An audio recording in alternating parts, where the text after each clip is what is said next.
ওম শান্তি। নিজেকে স্থিত করব নিজের অরিজিনাল স্বরূপে। এই দেহ থেকে ডিট্যাচ আত্মস্থিতির স্বরূপে অনুভব করি নিজেকে জ্যোতির্বিন্দু আত্মারূপে। বাবা আজকে বলল, এই দুনিয়া এখন কবর দাখিল হয়ে গেছে। ঈশ্বর পরমাত্মা এখন আমাদের অমৃত পান করিয়ে এই কবর দাখিল আত্মাদেরকে উদ্ধার করতে এসেছে।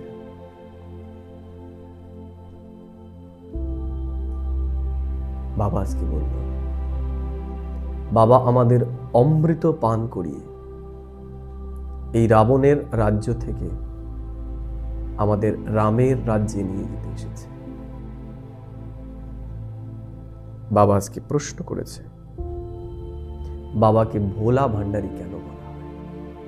বাবা বলল যে বাবা এতটাই ভোলা, এতটাই সরল, সে সত্য যুগে আসে না, সে ত্রেতাতে আসে না, সে আসে এই কলিযুগে। এই কলিযুগেরই অন্তিম সময়ে, যখন এই দুনিয়া পুরোপুরি বিকারী হয়ে যায়। সে আমাদের কতটাই না ভালোবাসে, এত পবিত্র হওয়া সত্ত্বেও, এত শ্রেষ্ঠ হওয়া সত্ত্বেও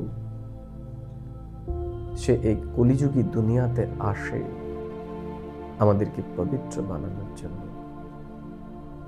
আমাদের এখন একটাই প্রায়োরিটি থাকা উচিত, আমাকে নিজেকে পবিত্র বানিয়ে এখন পবিত্র দুনিয়ায় যেতে হবে। বাবা আজকে বললেন,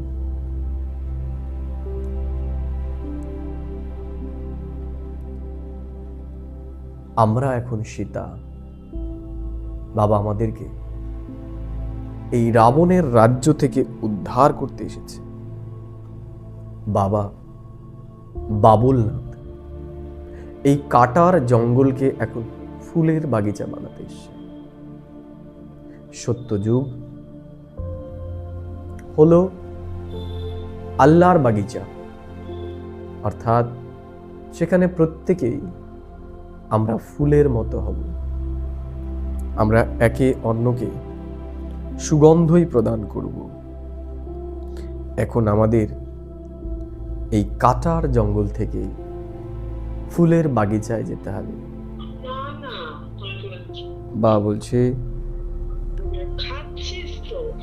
কাম হলো আমাদের ভাগ্যকে একদম নিচে নামিয়ে দিয়েছে। কাম আমাদের সৌভাগ্যশালী থেকে দুর্ভাগ্যশালী বানিয়ে দিয়েছে। তাই এখন কাম কাটারি থেকে নিজেকে মুক্ত করতে হবে এবং পবিত্রতার ব্রত গ্রহণ করতে হবে। পবিত্রতার আধারেই আমরা পুনরায় শ্রেষ্ঠ হতে চলেছি।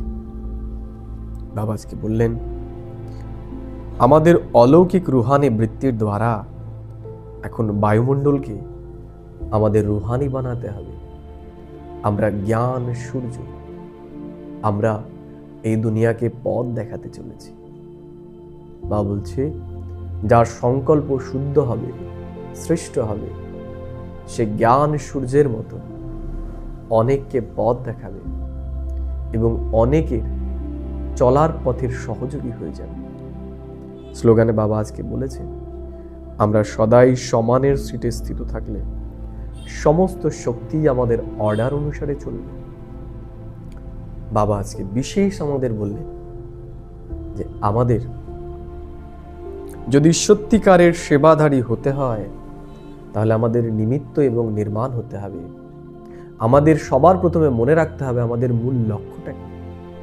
আমাদের মূল লক্ষ্য বাবাকে প্রত্যক্ষ করা, বাবার জ্ঞানটা সবার কাছে পৌঁছে দেওয়া। তাই আমরা যেন অন্য কোনো ভাই বোনের বিরোধিতা করতে করতে বাবার বিরোধিতা করে না ফেলি। আমরা অন্য ভাই বোনের বদনাম করতে গিয়ে যেন বাবার বদনাম না করে ফেলি। বাবা বলছে যে আমাদের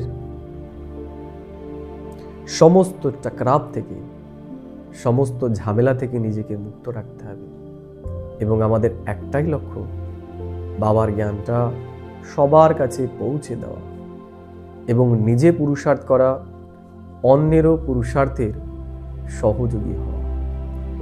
ওম শান্তি, ওম শান্তি, ওম শান্তি।